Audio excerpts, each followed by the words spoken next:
छावा मधल्या या लेझिम खेळण्याच्या सीन वरून खूप कॉन्ट्रोवर्सी होत आहे. हे राज्य व्हावे हीच श्रींची इच्छा.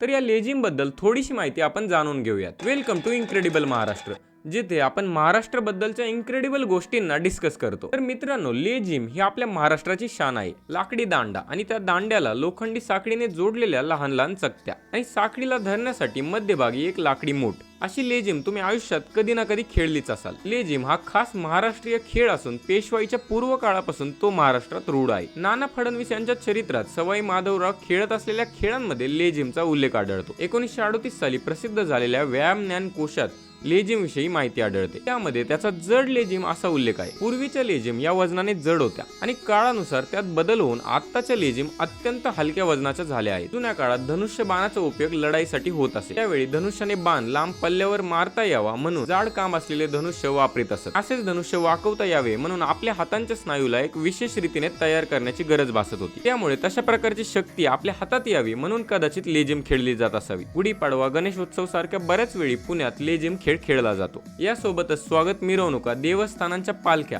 यांच्या स्वागतासाठी सुद्धा लेझिम पथके असतात. हा लेझिम खेळ पूर्वीसारख्या मोठ्या स्केलवर तर खेळला जात नाही आणि त्यामुळेच त्या खेळाला जगवणे आणि त्याची माहिती लोकांपर्यंत पोहोचवणे यासाठी हा व्हिडिओ बनवला गेला आहे. त्यामुळे या व्हिडिओला सर्वांसोबत शेअर करा.